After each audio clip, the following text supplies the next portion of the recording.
नमस्कार प्रिय बंधुगण आउ एक नूतन भिडियो को आपण मानक स्वागत। आम स्वामी विवेकानंद स्टडी सर्कल प्रांगण में सत्यरूपा सद्भावना ट्रस्ट तरफ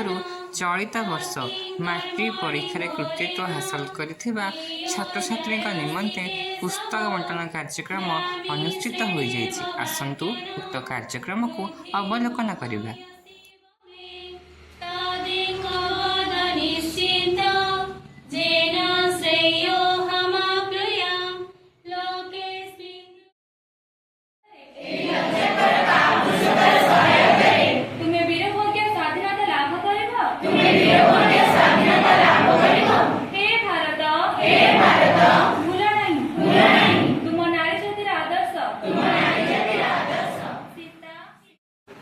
कार्यक्रम परिचालना करते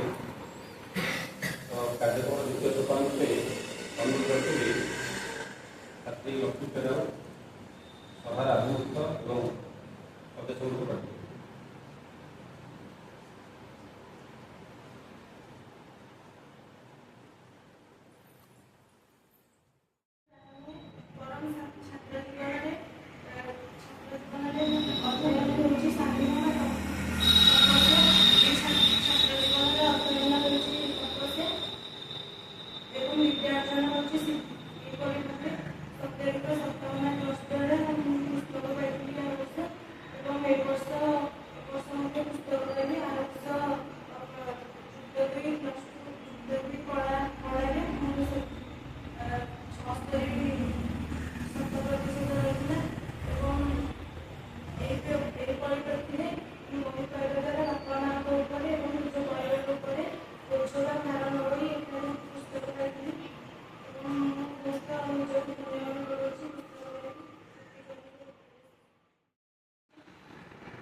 कृष्ण शरणं रामकृष्ण शरणं शरणे प्रभु रामकृष्ण शरणं रामकृष्ण शरणं रामकृष्ण शरणं शरणे प्रभु कृपा हि केवलं कृपा हि केवलं कृपा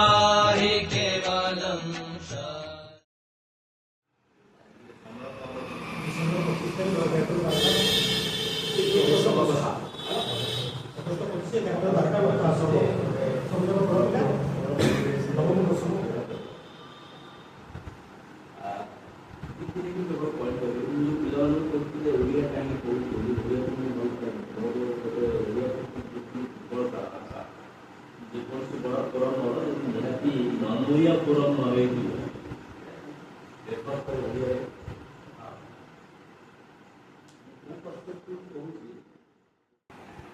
ବ୍ୟକ୍ତିଗତ ହିସାବରେ ଆଇ ଲଭ୍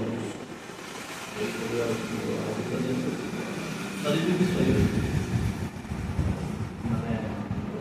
ওই জায়গায় କୁଆଡ଼େ ଗଲିଗଲେ କୁଆଡ଼େ ପ୍ରକୃତ ଭାବରେ ବଡ଼ ଏମିତି ଆମକୁ ବଢ଼ିଆ ଯେତେବେଳେ ଖବର ଦେଲା ଗୋଟେ ଇତ୍ୟାଦି ଆମର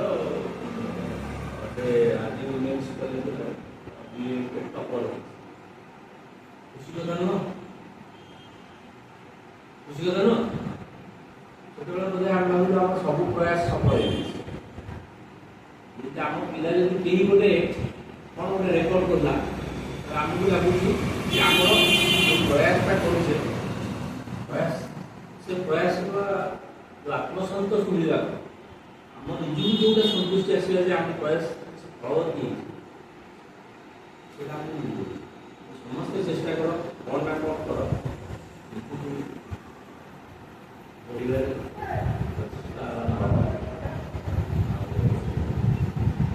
ଭଲ ମଣିଷ ଯେତେ ଲାଭ କେବଳ ଗୋଟିଏ କଥା ଭଲ ମଣିଷ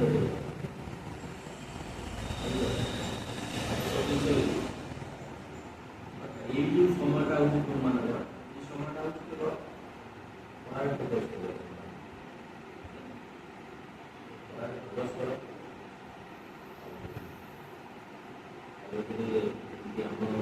ଆମ ପିଲାମାନଙ୍କୁ ବହୁତ ଭଲ ରେଜଲ୍ଟ କରୁଛନ୍ତି ଗାଁରେ ବି ନାଁ ରହିବ ଆପଣଙ୍କର ନାଁ ରହିବ ଆମକୁ ବହୁତ ଖୁସି ଲାଗିବ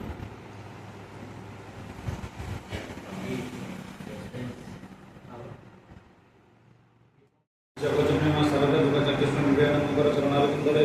ମୋର ଭକ୍ତିଗତ ପ୍ରଣାମ ଅର୍ପଣ କରୁଛି। ତ ଆମ ପୂଜନୀୟ ପୂଜ୍ୟ ପ୍ରଫେସର ରମେଶ ଶିକ୍ଷକଙ୍କୁ ଭକ୍ତିଗତ ପ୍ରଣାମ ଅର୍ପଣ କରୁଛି। ତତ୍ସହିତ ଷ୍ଟଡି ସର୍କଲରେ ଉପସ୍ଥିତ ମୋ ସମସ୍ତ ଭାଇ ଭଉଣୀମାନଙ୍କୁ ଆଜି ସତ୍ୟତା ସଂଗ୍ରହଣ ଟ୍ରଷ୍ଟ ପୁସ୍ତକ କାର୍ଯ୍ୟକ୍ରମକୁ ସ୍ୱାଗତ କରୁଛି ଏବଂ ଆମେ ସମସ୍ତ ସାଧାରଣ ଭାବରେ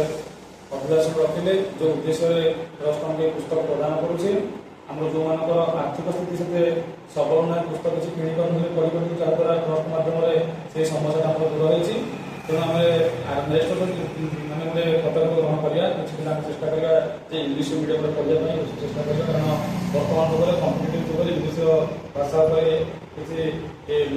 ଜ୍ଞାନ ଆହରଣ କରିବା ନିହାତି ଆବଶ୍ୟକ ପଡ଼ୁଛି। ତେଣୁ ଆମର ଯେଉଁମାନେ ଆମର ପ୍ଲସ୍ ଥ୍ରୀରେ ଯେଉଁ ଅନର୍ସ ରଖିକି ପଢ଼ୁଛେ ଆଉ ଏକ୍ଜାମ୍ ଏଜୁକେସନ୍ ପଲିଟିକାଲ୍ ମିଡ଼ିଆ ତାଙ୍କୁ ସବୁ ଇଂଲିଶ ମିଡ଼ିୟମ୍ ପଢ଼ିବାକୁ ଚେଷ୍ଟା କରିବା ତା ସହିତ ସେଇଟା ହେଇଯିବ ଆଉ ସେଇଟା ମଧ୍ୟ ଆମେ ଚିନ୍ତା କରିବା ଏବଂ ଆଜି ପୁସ୍ତକ ବଣ୍ଟନ କାର୍ଯ୍ୟକ୍ରମ ସମ୍ପୂର୍ଣ୍ଣ ରୂପରେ ସାର୍ଙ୍କ ଆଶୀର୍ବାଦ ସଫଳ ହୋଇଛି ଏବଂ ଯେଉଁ ଉଦ୍ଦେଶ୍ୟରେ ପୁସ୍ତକ ବଣ୍ଟନ କରାଯାଇଛି ଆଶା କରିବୁ ଶୈଶବ ସମସ୍ତ ନବାଗତ ଭାଇ ଭଉଣୀମାନେ ମଧ୍ୟ ପୂର୍ବ ବର୍ଷ ଭଳି ସେ ପୁସ୍ତକକୁ ସତ୍ୟର ଉପଯୋଗ କରି ଏହି ପୁସ୍ତକର ମୂଲ୍ୟ ରଖିବେ ସମସ୍ତଙ୍କୁ ସେଥିରୁ ମୁଁ ଧନ୍ୟବାଦ ଜ୍ଞାପନ କରୁଛି ଏବଂ ସାର୍ ତାର ବହୁମୂଲ୍ୟ ସମୟ ଦେଇକି ଆଜି ପୁସ୍ତକ କାର୍ଯ୍ୟକ୍ରମକୁ ସଫଳ କରିଥିବାରୁ ଆମମାନଙ୍କୁ ଆଶୀର୍ବାଦ ପ୍ରଦାନ କରିବା ସାର୍ଙ୍କର ମଧ୍ୟ ଗୁରୁତ୍ୱ ଜ୍ଞାପନ କରୁଛି। ପରିଶେଷରେ ସମସ୍ତଙ୍କୁ ଆଜି ଏହି ଟ୍ରଷ୍ଟର ପୁସ୍ତକ କାର୍ଯ୍ୟକ୍ରମକୁ ସଫଳ ସହିତ ସମାପ୍ତ କରିଥିବାରୁ ସମସ୍ତଙ୍କୁ ଧନ୍ୟବାଦ ଜ୍ଞାପନ ପୂର୍ବକ